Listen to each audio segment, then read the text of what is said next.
Netizen setuju visual Jungkook selalu menjadi killing part dalam iklan terbaru. Meskipun bukan rahasia lagi bahwa Golden Magne BTS terlihat sempurna di foto apapun, visual dirinya dari iklan baru-baru ini seperti Villa dan Koi membuat netizen setuju bahwa visualnya bukan lelucon. Di mana dengan video iklan Villa ini, dia telah menarik perhatian dan jiwa kita dengan kontak matanya. Dan tindi alis barunya benar-benar memberinya getaran yang lebih keren dan karismatik. Dia bisa menatap dari sudut manapun dan tetap membuat kita terpesona, termasuk ke samping atau dari bawah. Foto wajah close up ini adalah segalanya, dan membuatnya hitam dan putih hanya membuatnya lebih seksi dan memikat. Iklan Koei memberi kita getaran yang sangat berbeda saat ia memamerkan sisi polos dan menggemaskan dalam balutan serba putih. Netizen juga tidak bisa mempercayai visualnya dengan berkomentar, tembakan wajah close up-nya bukan lelucon. Apakah seperti ini eye candy yang sebenarnya? Dia terlihat sangat menakjubkan. Yang lain menulis, dia benar-benar yang paling tampan, aku mencintaimu Jungkook. Yang lain menulis, bagaimana seseorang bisa terlihat seperti ini? Di sisi lain, Jungkook mendapat pujian karena tidak memotong telinga dan ekor Doberman-nya. Dia memilih untuk menjaga penampilan alami Bam. Jungkook adalah ayah anjing baru di kota. Dia baru-baru ini memperkenalkan anjing Doberman-nya, John Bam, di BTS In The Shop 2, mencuri hati ARMY di seluruh dunia. Bam diperkenalkan, meskipun tubuhnya besar, dia masih bayi. Doberman adalah jenis anjing yang sangat energik yang dikenal karena penampilannya yang garang dan elegan. Mereka awalnya dibiarkan untuk menjadi anjing penjaga, suatu sifat yang diakui Jungkook sendiri ketika dia memberitahu Bam, kamu tidak perlu waspada, aku bisa melindungi diriku sendiri saat mereka berjalan. Pada saat yang sama, Doberman adalah anjing yang manis dan penuh kasih sayang. Meskipun mereka mungkin terlihat tangguh karena postur lurus dan penampilan umum mereka dengan telinga terangkat, mereka menyenangkan dan senang hanya bersama keluarga mereka. Jungkook telah membuktikan dengan cara sederhana bahwa dia tidak seperti pemilik lain dari jenis yang sama. Dia mengakui martabat dan manisnya Bam dan tidak memotong telinga atau ekornya. Anak anjing yang tidak terlalu kecil masih punya ciri-ciri alami Doberman. Pemotongan telinga atau ekor mengacu pada proses pembedahan mengubah atau menghilangkan sepenuhnya telinga anjing dan merekatkannya untuk berdiri tegak. Ini secara historis dilakukan untuk mempersulit anjing tersebut dan memberi mereka penampilan yang mengintimidasi untuk melindungi pemiliknya. Sekarang itu dilakukan berdasarkan preferensi pemilik. Hal ini dikenal sebagai proses yang menyakitkan bagi hewan karena sebagian besar telinga luar mereka dipotong, membuatnya ilegal untuk memotong telinga di banyak tempat termasuk Inggris dan Wales.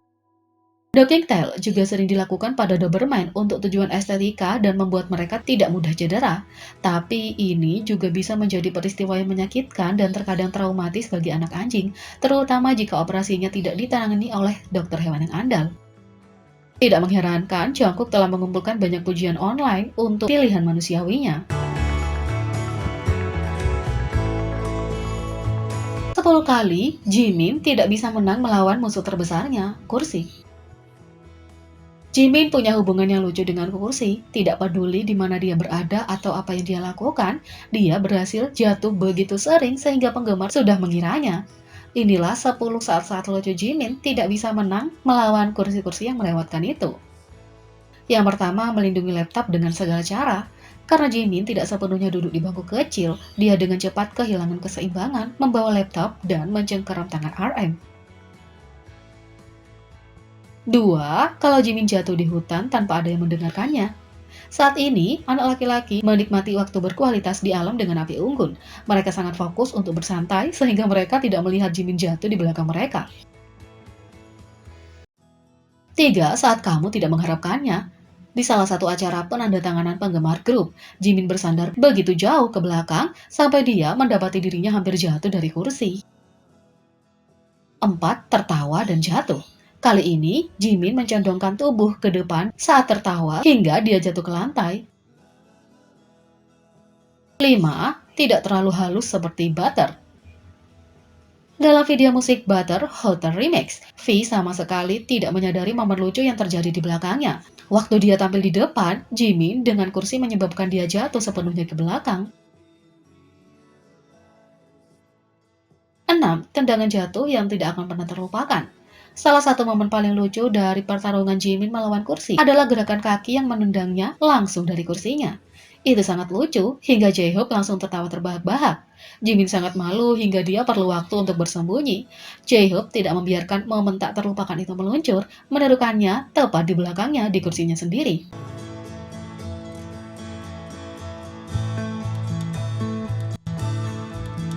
7 RM menyelamatkan hari. Penggemar bukan satu-satunya yang menganggap grup itu lucu. Jimin menertawakan mereka begitu keras sehingga dia jatuh dari kursinya. Untungnya RM ada di sana untuk menyelamatkannya dengan menjadi pendukung Jimin untuk bersandar. 8, 2 untuk harga 1. Meskipun Jimin biasanya satu-satunya orang yang menjadi korban perjuangan kursinya, Jungkook akhirnya ikut bersenang-senang. Ketika Jimin jatuh dari kursinya, Jungkook dengan cepat datang untuk membantu, tapi jatuh bersama Jimin. 9 hal tak terduga. Jimin sangat menikmati jawaban anggotanya selama wawancara, sehingga dia tertawa terbahak-bahak dari kursinya. Ketika mereka bertanya apa yang dilakukan, Jimin memainkan seolah itu benar-benar direncanakan. Lagi pula, penggemar sudah mengharapkan momen lucu darinya.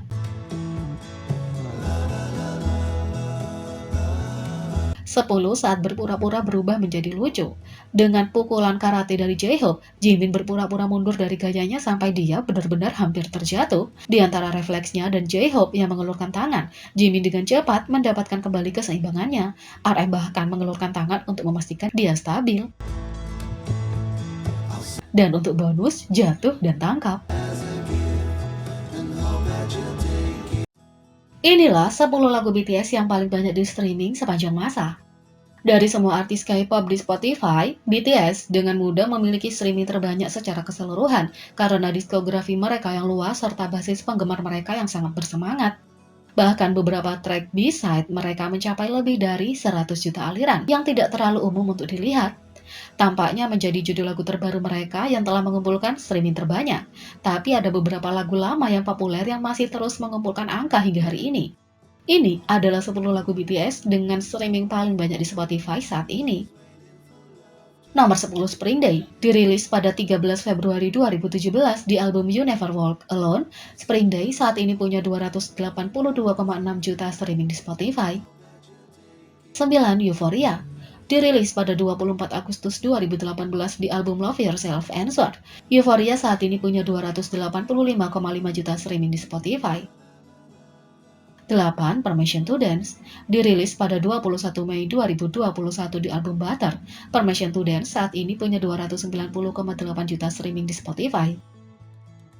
7. Blood, Sweat and Tears, dirilis pada 10 Oktober 2016 di album Wings. Blood, Sweat and Tears saat ini punya 356,4 juta streaming di Spotify. 6. Life Goes On, dirilis pada 20 November 2020 di album B. Life Goes On saat ini punya 396,5 juta streaming di Spotify. 5. DNA, dirilis pada 24 Agustus 2018 di album Love Yourself Answer. DNA saat ini punya 426,5 juta streaming di Spotify. 4. Fake Love, dirilis pada 18 Mei 2018 di album Love Yourself Tear. Fake Love saat ini punya 469,4 juta streaming di Spotify. 3. Butter, dirilis pada 21 Mei 2021 di album Butter. Butter saat ini punya 615,1 juta streaming di Spotify. 2. Boy With Love with Halsey, dirilis pada 12 April 2019 di album Map of the Soul Persona. Boy With Love saat ini punya 745,5 juta streaming di Spotify. Yang pertama, Dynamite, dirilis 20 November 2020 di album B. Dynamite saat ini punya 1,12 miliar streaming di Spotify. Jadi, bagaimana menurut kalian tentang ini? Beri komentar di bawah. Klik subscribe, like, share, dan klik lonceng.